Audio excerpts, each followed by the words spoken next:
Welcome to Amrutham, a daily thematic diet show. ఇవాల్టి మన theme meal plan లో ఈ వారం అంతా మన టాపిక్ ఉమెన్స్ హెల్త్. మరి ఉమెన్స్ హెల్త్ తో ఏ హెల్త్ ఇష్యూ గురించి తెలియచేయబోతున్నారు మన డైటిషియన్ లహరిని అడిగేద్దాం. Hi Lahari. Hi Monica. Lahari, ఇవాల్టి మన థీమ్ మీల్ ప్లాన్ లో ఈ వారం అంతా ఉమెన్స్ హెల్త్ గురించి మాట్లాడుకోబోతున్నాం. సో ఉమెన్స్ హెల్త్ కి సంబంధించి ఏ హెల్త్ ఇష్యూ గురించి తెలియచేయబోతున్నారు? ఈ వారం అంతా మనం విమెన్స్ హెల్త్ లో పోస్ట్ డెలివరీ హెయిర్ లాస్ గురించి మాట్లాడుకుందాం.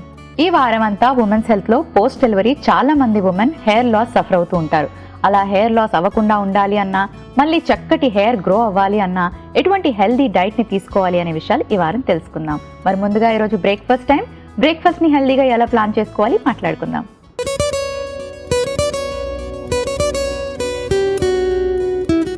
సో లహరి, చాలా మంది ఉమెన్ కి ఉండే ఒక పెద్ద ఇష్యూ ఏంటి అంటే పోస్ట్ డెలివరీ కొంచెం హెయిర్ లాస్ అనేది కనిపిస్తుంది. అప్పటి వరకు హెయిర్ చాలా బాగుంటుంది అండ్ ఆ తర్వాత వాళ్ళు కొంచెం నెగ్లెక్ట్ కూడా చేస్తారు అనిపిస్తుంది, ఎందుకంటే బేబీ రావడం, వాళ్ళ హెల్త్ కేర్ చేసుకోవడం అన్నీ. సో అసలు పోస్ట్ డెలివరీ హెయిర్ లాస్ అవ్వడానికి అసలు రీజన్స్ ఏంటి, ఎందుకు అలా అవుతుంది? సో మామూలుగా కంటే ఎక్కువ హెయిర్ లాస్ అవుతున్నట్టు కనిపిస్తుంది పోస్ట్ డెలివరీ. అది కూడా ఇమీడియట్లీ పోస్ట్ డెలివరీ కాదండి, almost 3 to 4 months after post delivery చూస్తాము. దీనికి మెయిన్ రీజన్ ఏంటంటే during pregnancy growth hormone levels ఎక్కువగా ఉంటాయి. సో ఆ బేబీ ఊమ్లో ఉన్నప్పుడు దాని మూలాన మదర్కి కూడా బెనిఫిట్ ఉంటుంది కాబట్టి హెయిర్ లాస్ తక్కువ ఉంటుంది. సో నార్మల్ కంటే కూడా ప్రెగ్నెన్సీ టైంలో హెయిర్ లాస్ తక్కువ ఉండి చక్కగా గ్రోత్ హార్మోన్ ఉండడం మూలాన హెయిర్ స్ట్రాంగ్గా ఒత్తుగా పెరగడము ఇదంతా అలవాటు పడిపోయి ఆల్మోస్ట్ 1 year పాటు హెయిర్ లాస్ తక్కువ చూసేటప్పటికి ఒక 3-4 months ఆఫ్టర్ డెలివరీ సడన్గా ఎక్కువ క్వాంటిటీస్లో హెయిర్ పోతున్నట్టు అనిపిస్తుంది. బట్ ఆ సిగ్నిఫికెంట్ హెయిర్ లాస్ అనేది ఆల్మోస్ట్ ఒక 30 to 60 daysలో సెట్ అయ్యి మీకు ప్రీ ప్రెగ్నెన్సీ ఏ లెవెల్లో హెయిర్ లాస్ ఉండేదో అక్కడి వరకు మాత్రమే వస్తుంది. ఇది జనరల్గా జరిగేది. అడిషనల్గా ఏంటంటే ఒకవేళ న్యూట్రిషనల్ డెఫిషియన్సీస్ ఏమైనా ఉంటే ప్రీ ప్రెగ్నెన్సీ కానీ, పోస్ట్ ప్రెగ్నెన్సీ కానీ, పోస్ట్ డెలివరీ కానీ ఇలాంటి న్యూట్రిషనల్ డెఫిషియన్సీస్ ఏమైనా ఉంటే ఈ హెయిర్ లాస్ ఇంకొంచెం ఎక్కువ అయ్యేటువంటి ఛాన్స్ ఉంటుంది. బట్ అదర్వైజ్ నార్మల్గా యాజ్ ప్రిన్సిపల్ అయితే మీకు ప్రెగ్నెన్సీ ముందు ఎంతవరకు హెయిర్ లాస్ ఉండేదో తర్వాత డెలివరీ అయిపోయిన తర్వాత కూడా అంతవరకు మాత్రమే ఉంటుంది. ఓకే, ఇప్పుడు మీరు అన్నారు కదా 3 months తర్వాత నుంచి రియల్లీ ఆల్మోస్ట్ 6 months ఆ టైంలో అయితే ఇంకొంచెం ఎక్కువ కనిపిస్తుంది, రైట్? అండ్ చాలా మంది ఏం చెప్తూ ఉంటారంటే ఈ హెయిర్ ఫాల్ దగ్గరికి వచ్చేసరికి నా హెయిర్ చాలా ఊడిపోతుంది, అదొక డిప్రెషన్ స్టేజ్కి కూడా వెళ్తూ ఉంటారు. అంటే హెయిర్ అసలు మనకు అలా హెయిర్ ఫాల్ అలా 3 months తర్వాత నుంచి అవుతుంది అన్నారు కదా. డ్యూరింగ్ ప్రెగ్నెన్సీ పెరుగుతుంది గ్రోత్ హార్మోన్స్ అని చెప్పారు. అంతేకాకుండా ఏమైనా మెడికేషన్స్ కూడా హెల్ప్ చేస్తాయా? అంటే కొన్ని సప్లిమెంట్స్ తీసుకుంటూ ఉంటారు, వైటమిన్ సప్లిమెంట్స్, అవి హెల్ప్ చేస్తాయా హెయిర్ గ్రోత్కి ఆ టైంలో? టు అన్ ఎక్స్టెంట్ హెల్ప్ చేస్తాయండి. అంటే యాజ్ సచ్ మనకు ఆ గ్రోత్ హార్మోన్ లెవెల్స్ అనేవి మంచిగా ఉన్నాయి కాబట్టి హెయిర్ పెరుగుతుంది. ఆ పెరిగేందుకు సపోర్టివ్గా ఇప్పుడు ప్రీనేటల్స్ అవి తీసుకుంటూ ఉంటారు కాబట్టి ఆ సప్లిమెంట్స్ అన్నీ కూడా దానికి సపోర్టివ్ న్యూట్రియంట్స్ కింద రోల్ ప్లే చేస్తాయి. సో మీరు ఆ సేమ్ న్యూట్రియంట్స్ తర్వాత కంటిన్యూ చేస్తే కూడా కొంత అయినా డిఫరెన్స్ ఉంటుంది. అంటే మనకి ప్రెగ్నెన్సీ టైంలో ఉన్నట్టు చాలా తక్కువ హెయిర్ లాస్ ఏమి ఉండదు, కాకపోతే ఎక్సెసివ్ హెయిర్ లాస్ కాకుండా కాపాడటానికి ఎక్స్ట్రా న్యూట్రియంట్స్ అనేవి ఉపయోగపడతాయి. So post delivery after 3 months కొంచెం హెయిర్ లాస్ ఉండడం అనేది చాలా సహజం. దాని గురించి డిప్రెస్ అయ్యి బాధపడి అన్నసరి టెన్షన్ పెట్టుకొని ఆ న్యూ బోర్న్ బేబీ తోటి టైం స్పెండ్ చేయకుండా దీని గురించి ఆలోచించడం వేస్ట్ ఆఫ్ టైం. సో ఈ హెయిర్ గ్రోత్ అన్నది కానీ, హెయిర్ లాస్ అన్నది కానీ మనకి జనరల్గా జరుగుతుంటుంది ఎవ్రీ హ్యూమన్ బీయింగ్కి ఏదో ఒక టైంలో. అసలు first of all what kind of vitamins మనకి హెయిర్ గ్రోత్కి హెల్ప్ చేస్తాయి ఇన్ జనరల్? విటమిన్స్ కంటే కూడా మనకి ఓవరాల్ హెల్దీ డయట్ అనేది ఇంపార్టెంట్ అండి. విటమిన్స్కి విషయానికి వస్తే బయోటిన్ ఒకటి ఉంటుంది, కోలిన్ ఒకటి ఉంటుంది. సో జనరలీ మనకి బాడీలో డిఫరెంట్ సెల్స్ అన్నీ కూడా రీజనరేషన్ అవుతూ ఉంటాయి. అంటే మనము పుట్టినప్పుడు ఉన్న cells all the way till we die same cells ఉంటాయని చెప్పలేము. మన ఇప్పుడు డైజెస్టివ్ సిస్టంలో ఉండే సెల్స్ ఒక రకంగా రీసైకిల్ అవుతూ ఉంటాయి. అంటే పాత సెల్స్ అన్నీ డిస్కార్డ్ అయిపోయి కొత్త సెల్స్ జనరేట్ అవుతూ ఉంటాయి. సేమ్ వే హెయిర్ కూడా పుట్టినప్పుడు ఉన్న హెయిర్ స్టాండే ఉండదు, కాన్స్టెంట్గా రీజనరేట్ అవుతూ ఉంటాయి అన్నమాట. సో ఈ రీజనరేషన్కి రకరకాల విటమిన్స్ అండ్ మినరల్స్ అవసరం అవుతాయి. ముఖ్యంగా బి విటమిన్స్, అన్ని రకాల బి విటమిన్స్ అవసరం అవుతాయి. అట్లాగే మన సెల్యులర్ ఫంక్షన్ కరెక్ట్గా ఉండడానికి మినరల్స్ అవసరం అవుతాయి. ఐరన్ కానీ, కాపర్ కానీ, జింక్ కానీ, సెలీనియం కానీ ఇవన్నీ కూడా అవసరం అవుతాయి. ప్లస్ మోస్ట్ ఇంపార్టెంట్లీ ప్రోటీన్ అనేది చాలా అవసరం. ఎందుకంటే most of the cells predominantly మనకు అవి ఫామ్ అవ్వాలన్నా, అవి ఒకసారి వాటిని రీసైకిల్ చేయాలన్నా మనకి ప్రోటీన్ అనేది చాలా అవసరము. So protein is one of the important nutrients. And as I said రకరకాల యాంటీ ఆక్సిడెంట్ పేస్ట్ vitamins, B vitamins and minerals. Okay, so ఇప్పుడు మనం మాట్లాడుకున్నాం కదా, అంటే ఎటువంటి ప్రోటీన్స్ కానీ వైటమిన్స్ కానీ. చాలాసార్లు వింటూ ఉంటాం వైటమిన్ ఈ ఆయిల్ అప్లై చేసుకుంటే మంచిది, వైటమిన్ ఏ ఏమైనా సప్లిమెంట్స్ తీసుకుంటే హెయిర్ గ్రోత్ వస్తుంది అని. ఇది నిజంగా హెల్ప్ అవుతుందా?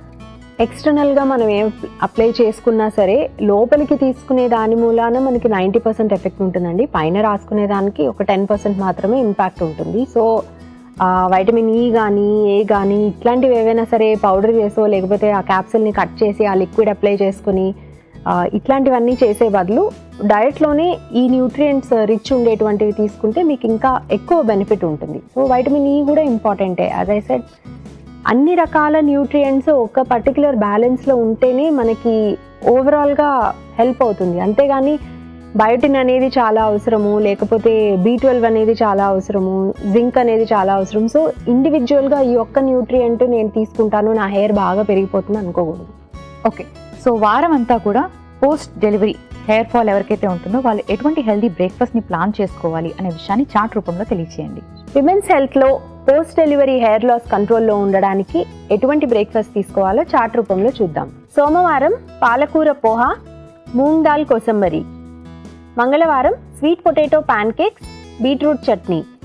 బుధవారం chia seed pudding, fruit and nut salad. గురువారం సోయాబీన్ సుండల్, క్యాప్సికమ్ మేథీ పరాఠా. శుక్రవారం జొన్న రవ్వ ఉప్మా, క్యారెట్ కొబ్బరి చట్నీ. శనివారం వెజిటబుల్ రవ్వ ఇడ్లీ, మునగాకు సాంబార్. ఆదివారం mushroom spinach omelette, sprouts and tomato toast. Post delivery hair fall అవుతున్న వాళ్ళు ఎటువంటి హెల్దీ బ్రేక్ఫాస్ట్ని వారం అంతా ప్లాన్ చేసుకోవాలి అనే విషయాన్ని చార్ట్ రూపంలో తెలుసుకున్నారు కదా. సో లహరి చార్ట్ నుండి A2 రెసిపీస్ని ఇక్కడ మనం పరిచయం చేయబోతున్నాం. ఈరోజు మనం mushroom spinach omelette, sprouts tomato toast try చేద్దాం. ఇవాళ మన థీమ్ మీల్ ప్లాన్లో మన ఫస్ట్ రెసిపీ మష్రూమ్ స్పినాచ్ ఆమ్లెట్లో మెయిన్ ఇంగ్రీడియంట్స్లో గల పోషక విలువలు ఏంటో ఇప్పుడు తెలుసుకుందాం. Mushroom spinach omelette, so yummy recipe. And ఎవరైతే ఈ పాలకూర మష్రూమ్స్ తినరో అలా ఎగ్తో మిక్స్ చేస్తే ఇష్టంగా తింటారు. సో ఈ కాంబినేషన్ హెయిర్ గ్రోత్కి కానీ లేకపోతే హెయిర్ ఫాల్ అవుతున్న వాళ్ళకి కానీ ఎలా ఉపయోగపడుతుంది? First of all protein rich recipe అండి. ఎగ్స్ ఉండటం వలన, ప్లస్ ఎగ్స్లో ఏంటంటే మన బాడీకి అవసరమయ్యేటువంటి విటమిన్స్ అండ్ మినరల్స్ అన్నిట్లోనూ ఒక C విటమిన్ తప్ప ఆల్మోస్ట్ అన్నీ ఇంతో కొంత ఎగ్లో ఉంటాయి. సో ఎగ్ కూడా ఓన్లీ వైట్ కాకుండా మనము వైట్ ఎల్లో రెండూ తీసుకున్నట్టయితే ఈ న్యూట్రియంట్స్ అన్నీ మనకి పూర్తిగా అందుతాయి. ప్లస్ ఎస్పెషలీ ఎల్లోలో ఏంటంటే మనకి ఆ పచ్చసొనలో విటమిన్ ఈ ఉంటుంది. ఇంతకుముందే అనుకున్నాం విటమిన్ ఈ మన హెయిర్కి మంచిదా అని. సో ఆ విటమిన్ ఈ పైన రాసుకునే బదులు తినడానికి ఈ ఓక్లో ఉంటుంది. ప్లస్ మనకి కోలిన్ అనేటువంటి ఒక పర్టిక్యులర్ బి ఫ్యామిలీకి చెందినటువంటి విటమిన్ కూడా దీంట్లో ఉంటుంది. కోలిన్ అండ్ బయోటిన్ ఉంటుంది. ఇవన్నీ కూడా మన బాడీకి very important for cell regeneration అనమాట. హెయిర్ ఫాల్ని తగ్గించడం ఒకటే కాదు, ఆ హెయిర్ ఫాల్ అయిన చోట తిరిగి హెయిర్ గ్రోత్ ఉండేలాగా కూడా మన న్యూట్రియంట్ బ్యాలెన్స్ ఉండేట్టు చూసుకోవాలి మనం. సో దానికోసం అవసరమయ్యేటువంటి న్యూట్రియంట్స్, అలాగే జింక్ ఉంటుంది, ఐరన్ ఉంటుంది. సో ఇటువంటి అన్నీ ఉండేటువంటి హోల్సమ్ సోర్స్ కింద మనం ఎగ్ యూజ్ చేస్తున్నాము. ప్లస్ ఐరన్ కూడా ఓవరాల్గా మన ఎనర్జీ లెవెల్స్కి ఇంపార్టెంట్. అట్లాగే ఎనీమియా ఉంటే కూడా మనకి ఈ హెయిర్ లాస్ ఉండేటువంటి ఛాన్స్ ఎక్కువ ఉంటుంది. అండ్ పోస్ట్ డెలివరీ ఏంటంటే 3 to 4 months తర్వాత నుంచి హెయిర్ ఫాల్ ఎక్కువ ఉంటుంది అనుకుంటున్నాం. ఆ టైంకి ఆల్మోస్ట్ చాలా వరకు కూడా తిరిగి పీరియడ్స్ వచ్చేయడం అనేది జరుగుతుంది. సో ఆ రకంగా కూడా బ్లడ్ లాస్ ఉండేటప్పటికీ ఎనీమియా ఉండే ఛాన్స్ కూడా ఎక్కువ ఉంటుంది. సో ఆ ఎనీమియా, ఐరన్ డెఫిషియన్సీ ఎనీమియాని కంట్రోల్ చేసేందుకు హెల్ప్ చేయడానికి ఐరన్ రిచ్ ఫుడ్స్ తీసుకోవాలి. అది మనకి పాలకూరలో ఎక్కువగా ఉంటుంది ఐరన్. అండ్ కుక్ చేసినటువంటి పాలకూరలో ఉండే ఐరన్ అబ్జార్ప్షన్ కూడా బాగుంటుంది. కాబట్టి మనము ఈ ఆమ్లెట్తో పాటుగా పాలకూర యాడ్ చేసుకోవటం వలన మనకి ఆ బెనిఫిట్ ఉంటుంది. అండ్ సేమ్ థింగ్ విత్ మష్రూమ్స్లో సెలీనియం ఉంటుంది. అట్లాగే లోవర్ ఇన్ క్యాలరీస్ బట్ ఫిల్లింగ్గా కూడా ఉంటుంది. మనకి ఎక్సెసివ్గా ఫుడ్ తీసేసుకోవడం కాకుండా బ్యాలెన్స్డ్గా తీసుకునేందుకు అండ్ కొంత అమౌంట్ ఆఫ్ మినరల్స్ ఉంటాయి and little bit of protein కూడా ఉంటుంది. కాబట్టి it makes a very good protein dense breakfast option అన్నమాట. ఓకే, సో కాంబినేషన్ బాగుంది, ఈజీ టు మేక్. బట్ కొంతమంది ఏంటంటే ఎగ్స్ తినరు, ఎగ్స్ ప్రిఫర్ చేయరు. అలాంటప్పుడు ఎగ్ తినని వాళ్ళకి అది రీప్లేస్మెంట్ మనం అక్కడ ఏం పెట్టుకోవచ్చు? టు అన్ ఎక్స్టెంట్ మనము శనగపిండి కానీ బేసన్తో చేసిన ఆమ్లెట్ కానీ లేకపోతే పెసరట్టు లాంటివి అట్లాంటివి మంచి ఆప్షన్. అయితే ఇలాంటివి ఏం చూస్ చేసుకున్నా కానీ ప్లాంట్ బేస్డ్, దాంతోపాటు మనం కొంచెం nuts and seeds powder, particularly flax seed powder కానీ చియా సీడ్స్ కానీ అంటే అవిసె గింజలు కానీ చియా సీడ్స్ కానీ ఇట్లాంటివి యాడ్ చేసుకున్నట్టయితే కొన్ని మిస్సింగ్ న్యూట్రియంట్స్ కూడా యాడ్ అవుతాయి. మష్రూమ్ స్పినాచ్ ఆమ్లెట్లో మెయిన్ ఇంగ్రీడియంట్స్లో గల పోషక విలువలు ఏంటో తెలుసుకున్నారు కదా. ఇప్పుడు మన సెకండ్ రెసిపీ స్ప్రౌట్స్ టొమాటో టోస్ట్లో మెయిన్ ఇంగ్రీడియంట్స్లో గల పోషక విలువలు ఏంటో ఇప్పుడు చూద్దాం. Sprouts tomato toast. సో ఇది కూడా చాలా డిఫరెంట్ రెసిపీని ప్లాన్ చేశాను. అంటే స్ప్రౌట్స్ చాలా మంచిది కదా ఆరోగ్యానికి. సో ఇలా ఈ కాంబినేషన్ని హెయిర్ గ్రోత్ కోసం మనం మాట్లాడుకుంటున్నాము. ఇదే కాకుండా వాళ్ళకి ఇంకా ఎటువంటి బెనిఫిట్స్ ఉంటాయి అండ్ అలాగే వాటి న్యూట్రిషనల్ వాల్యూస్ ఏంటి? సో మనకి పోస్ట్ డెలివరీ అంటే ఇంకా కొన్ని డైజెస్టివ్ ఇష్యూస్ కూడా ఉండేటువంటి ఛాన్స్ ఉంటుంది వితిన్ 3 months కాబట్టి సో ఫైబర్ ఇంటేక్ అనేది మానిటర్ చేసుకోవాలి. సో ఫైబర్ ఎక్కువగా ఉండేటువంటి ఫుడ్స్ మనము అన్ని మీల్స్లోనూ తీసుకోవాలి. పర్టికులర్లీ బ్రేక్ఫాస్ట్లో ఈజీగా ఉంటుంది కూడా స్ప్రౌట్స్ లాంటివి యాడ్ చేసుకున్నట్టయితే. స్ప్రౌట్స్ కానీ ఈవెన్ వెజిటబుల్స్ లైక్ టొమాటో, దీంట్లో కూడా మనకి మంచి గుడ్ అమౌంట్ ఆఫ్ ఫైబర్ ఉంటుంది. ప్లస్ మనం తీసుకునేటువంటి ఆహారంలో ఐరన్ మనకి బాగా అబ్జార్బ్ అవ్వాలి అంటే విటమిన్ సి అనేది దాంతోపాటు ఉండాలి. సో బ్రేక్ఫాస్ట్లో మనం రకరకాల ఆప్షన్స్, ఐరన్ రిచ్ ఆప్షన్స్ తీసుకుంటున్నాం అనుకోండి. అలాగే ఈ మధ్య కాలంలో మోస్ట్ ఆఫ్ ద బ్రెడ్ కూడా మనకి ఫార్టిఫైడ్ విత్ ఐరన్ వస్తుంది. సో రకరకాల విటమిన్స్ అండ్ మినరల్స్తో ఫార్టిఫై చేయబడినటువంటి బ్రెడ్ తీసుకున్నప్పుడు ఇందులోవి అబ్జార్బ్ చేసుకోవడానికి బెటర్గా మనం ఫ్రెష్ వెజిటబుల్స్తో కానీ ఒక సైడ్ ఫ్రూట్స్తో కానీ తీసుకున్నట్టయితే దాంట్లో ఉండేటువంటి సి విటమిన్ ఈ ఐరన్ అబ్జార్బ్ చేసుకోవడానికి ఉపయోగపడుతుంది.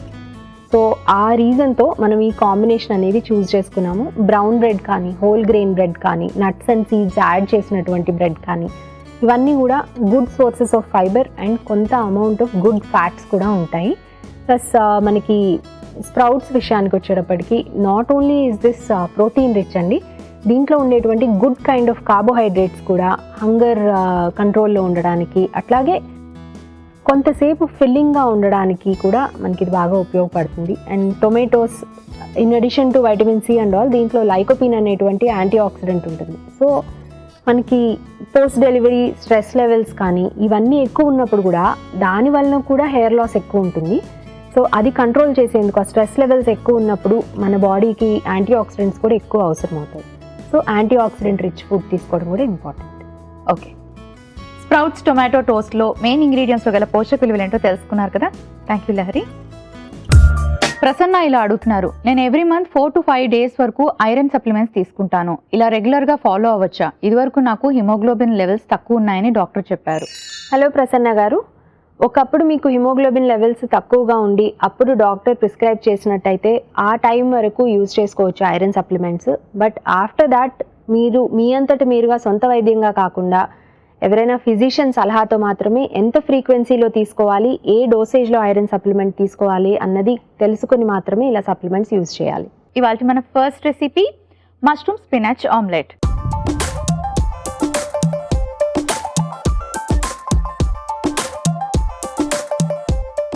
ముందుగా ఒక మిక్సింగ్ బౌల్ తీసుకున్నాం. ఎగ్ బీట్ చేసి వేసుకుందాం. ఈ రెసిపీని బ్రేక్ఫాస్ట్కి ప్లాన్ చేసుకుంటే హెయిర్ ఫాల్ ఎవరికైతే ఉంటుందో పోస్ట్ డెలివరీ అలాంటి వాళ్ళందరికీ కూడా మళ్ళీ హెయిర్ రీగ్రో అవ్వడానికి, ఆ హెయిర్ ఫాల్ తగ్గడానికి చాలా బాగా ఉపయోగపడుతుంది. సో హెయిర్ ఫాల్ అవుతున్న వాళ్ళకి ప్రోటీన్ అన్నది డైట్లో చాలా ఇంపార్టెంట్. సో అందుకే మనం ఇక్కడ ఎగ్స్ యాడ్ చేసుకుంటున్నాం. ఎగ్లో మనకి బయోటిన్ అండ్ అలాగే చక్కటి ప్రోటీన్ లభిస్తుంది.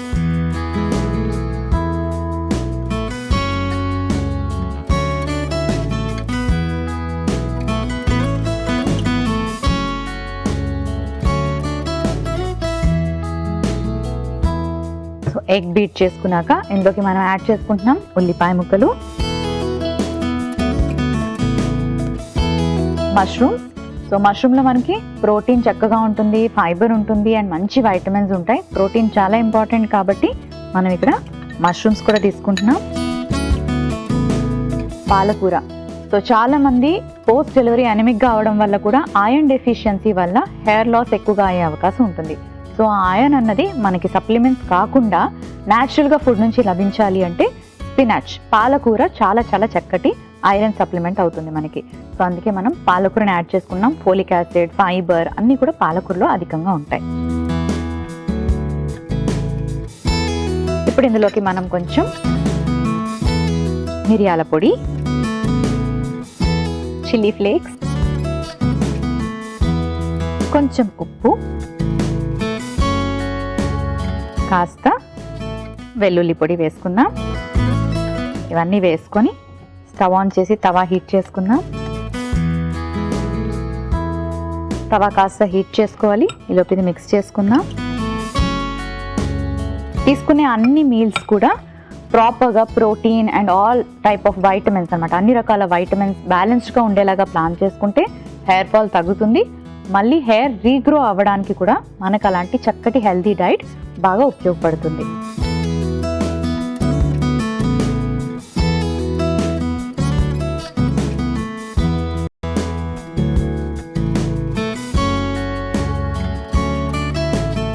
కొంచెం ఆలివ్ ఆయిల్తో తవాని గ్రీస్ చేసుకుంటాం.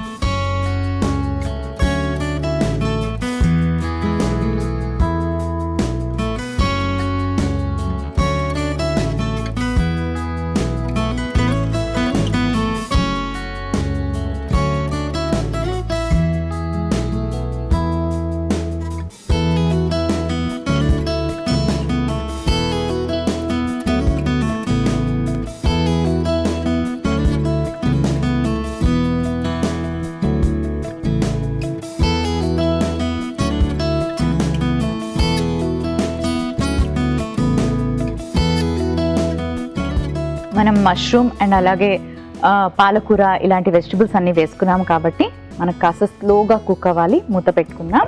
మూత పెట్టుకొని రెండు వైపులా కాస్త కుక్ అవ్వాలి కాబట్టి వెయిట్ చేద్దాం. మన ఆమ్లెట్ ఎంతవరకు వచ్చిందో చూద్దాం. సో రెండు వైపులా ఎర్రగా ఫ్రై అయింది. ఒక సర్వింగ్ ప్లేట్లోకి తీసుకుంటాను.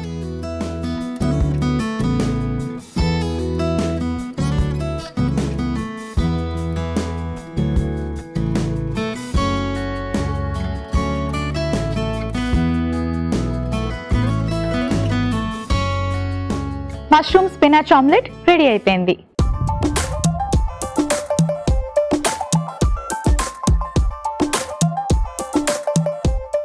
మన second recipe sprouts tomato toast.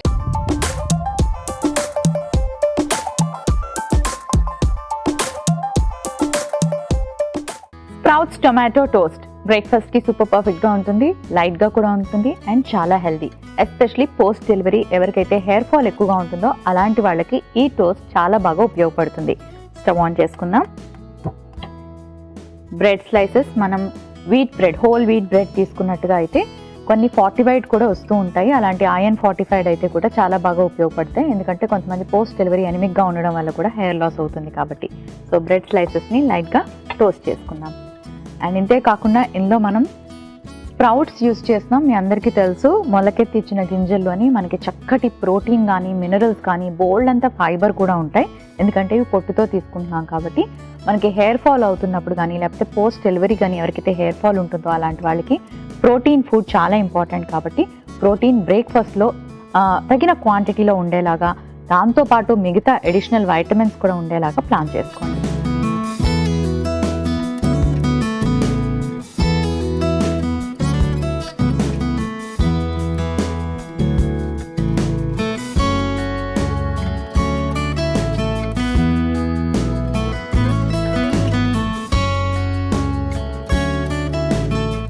So ఎప్పుడైనా ఓన్లీ ఇలాంటి టోస్ట్ కానీ ప్లాన్ చేసుకున్నట్టుగా అయితే 1-2 స్లైసెస్ కన్నా ఎక్కువగా తీసుకోకండి. దీంతో ఏదైనా కాంబినేషన్లో వెజిటబుల్ ఆమ్లెట్ లాంటివి ప్లాన్ చేసుకున్నట్టుగా అయితే అది ఇంకా మోర్ న్యూట్రిషియస్ అవుతుంది అండ్ అలాగే మీ హెయిర్ ఫాల్ ప్రాబ్లమ్కి బాగా ఉపయోగపడుతుంది.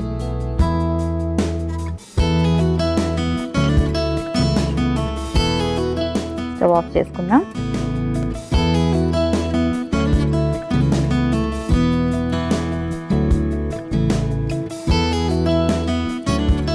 సో దీని మీద బటర్ కానీ చీజ్ కానీ జామ్స్ కానీ ఫ్రూట్ జామ్స్ కానీ ఇలాంటివి ఏవి యూజ్ చేయకుండా, ఎందుకంటే పోస్ట్ డెలివరీ చాలామంది వెయిట్ లాస్కి కూడా చాలా ట్రై చేస్తూ ఉంటారు కాబట్టి లిమిటెడ్ క్వాంటిటీలో హెల్దీ ఫుడ్ని తీసుకోవడం అనేది చాలా ఇంపార్టెంట్.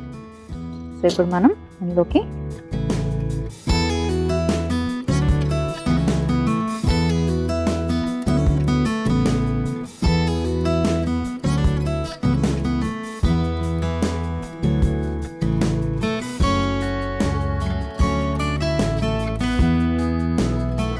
కొంచెం ఉప్పు ఇలా స్ప్రింకిల్ చేసుకుందాం, కాస్త మిరియాల పొడి, లేకపోతే ఇవన్నీ ఒక బౌల్లోకి తీసుకొని కూడా మిక్స్ చేసుకోవచ్చు.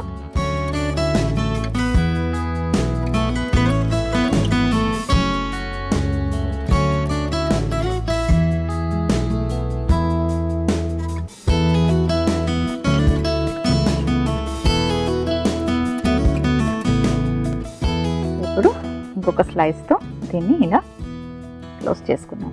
సో రెడీ అయిపోయింది. సర్వింగ్ ప్లేట్ తెచ్చుకుంటాను.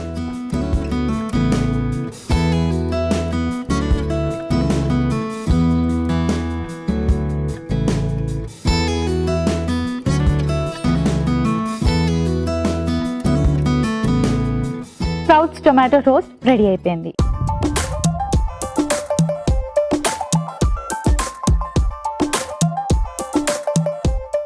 మష్రూమ్ స్పినాచ్ ఆమ్లెట్ అలాగే స్ప్రౌట్స్ టొమాటో టోస్ట్ కి కావలసిన పదార్థాలు, తయారీ విధానం మరోసారి చూసేయండి. మష్రూమ్ స్పినాచ్ ఆమ్లెట్ కి కావలసిన పదార్థాలు: కోడిగుడ్లు 2, ఉప్పు తగినంత, మిరియాల పొడి 1/2 టీ స్పూన్, వెల్లుల్లి పొడి 1/2 teaspoon, chilli flakes 1/2 teaspoon, olive oil 1/2 teaspoon, mushroom ముక్కలు 1 కప్పు, ఉల్లిపాయ ముక్కలు 1 కప్పు, పాలకూర 1 కప్పు. మష్రూమ్ స్పినాచ్ ఆమ్లెట్ తయారు చేసుకునే విధానం: ముందుగా మిక్సింగ్ బౌల్ లోకి ఎగ్స్ ని బీట్ చేసి వేసుకోవాలి. తర్వాత ఉల్లిపాయ ముక్కలు, మష్రూమ్, పాలకూర, మిరియాల పొడి, చిల్లీ ఫ్లేక్స్, తగినంత ఉప్పు, వెల్లుల్లి పొడి వేసి బాగా కలుపుకొని స్టవ్ ఆన్ చేసి తవా పెట్టుకుని కాస్త ఆలివ్ ఆయిల్ తో పాన్ ని గ్రీస్ చేసుకుని ఈ మిశ్రమంతో ఆమ్లెట్ లాగా వేసి 2 పక్కల ఎర్రగా కాల్చుకొని సర్వింగ్ ప్లేట్ లోకి తీసి సర్వ్ చేసుకుంటే mushroom spinach omelette ready. Sprouts tomato toast కి కావలసిన పదార్థాలు: whole wheat bread slices 2, tomato ముక్కలు 1 కప్పు, స్ప్రౌట్స్ 1 కప్పు, ఉప్పు తగినంత, మిరియాల పొడి 1/2 teaspoon. Sprouts tomato toast తయారు చేసుకునే విధానం: ముందుగా స్టవ్ ఆన్ చేసి తవా పెట్టుకొని బ్రెడ్ స్లైసెస్ ని 2 వైపులా టోస్ట్ చేసుకొని ఒక ప్లేట్ లోకి తీసుకొని స్ప్రౌట్స్ వేసి తగినంత ఉప్పు, మిరియాల పొడి పైనుంచి వేసుకొని టొమాటో స్లైసెస్ ని పెట్టుకొని మరొక బ్రెడ్ స్లైస్ తో క్లోజ్ చేసి సర్వింగ్ ప్లేట్ లోకి తీసి సర్వ్ చేసుకుంటే sprouts tomato toast ready. Rupesh ఇలా అడుగుతున్నారు: పాండమిక్ స్టార్ట్ అయినప్పటి నుంచి నేను వైటమిన్ సి సప్లిమెంట్స్ ప్రతిరోజు మా ఫ్యామిలీ అందరూ తీసుకుంటున్నాం. 500 mg వరకు తీసుకుంటున్నాను. ఇలా కంటిన్యూ చేయొచ్చా? తెలియచేయండి. హలో రూపేష్ గారు, వైటమిన్ సి అనేది మనకి అన్ని రకాల ఫ్రెష్ ఫ్రూట్స్ అండ్ వెజిటబుల్స్లో అబండెంట్గా లభిస్తుంది. సో దీనికోసం ప్రత్యేకించి డెఫిషియన్సీ ఉంటే తప్ప సప్లిమెంట్ తీసుకోవాల్సిన అవసరం ఉండదు. ఒకవేళ సప్లిమెంట్ తీసుకున్నా సరే ఎక్సెసివ్గా తీసుకున్నదంతా మన బాడీలో నుంచి అలాగే బయటకు వచ్చేస్తుంది కాబట్టి పెద్దగా ఉపయోగం ఉండదు. అయితే హామ్ కూడా ఉండదు. అలా అని ఎవ్రీడే సప్లిమెంట్ తీసుకోవాల్సిన అవసరం లేదు. తీసుకుంటే వారానికి ఒకసారి, అది కూడా ఫిజిషియన్ని కన్సల్ట్ చేసి వాళ్ళ సలహాతో మాత్రమే సప్లిమెంట్స్ అన్నవి వాడాలి. ఇవాళ మన టీమ్ మీల్ ప్లాన్ లో ఉమెన్స్ హెల్త్ లో మనం మాట్లాడుకుంటున్నాం పోస్ట్ డెలివరీ హెయిర్ ఫాల్ గురించి. సో ఇలాంటి హెల్దీ బ్రేక్ఫాస్ట్ ని ప్లాన్ చేసుకుంటే హెయిర్ ఫాల్ అన్నది మనకి తగ్గడం కనిపిస్తుంది అండ్ అలాగే కొత్తగా రీగ్రో అవ్వడం కూడా మనకి హెయిర్ స్టార్ట్ అవుతుంది. సో అలాంటి వాటికి అన్నిటికీ కూడా సమస్యలకి ఇలాంటి హెల్దీ బ్రేక్ఫాస్ట్ ని ప్లాన్ చేసుకోవాలి. సో మనం ఈ ఆమ్లెట్లో కానీ చూసినట్టుగా అయితే ప్రోటీన్ ఎక్కువగా యాడ్ చేసుకున్నాం. ఎగ్స్ కానీ, మష్రూమ్స్ కానీ, పాలకూర అండ్ అలాగే ఐరన్ కూడా ఎక్కువగా ఉంటుంది పాలకూరలోని. అండ్ దాంతోపాటు మనకి మష్రూమ్స్లో, పాలకూరలో చక్కటి ఫైబర్ ఉంటుంది. డైజెషన్ ప్రాబ్లమ్స్ ఏమైనా ఉన్నా, కాన్స్టిపేషన్ ఉన్నా కూడా మనకి ఇలాంటి బ్రేక్ఫాస్ట్ హెల్ప్ చేస్తుంది.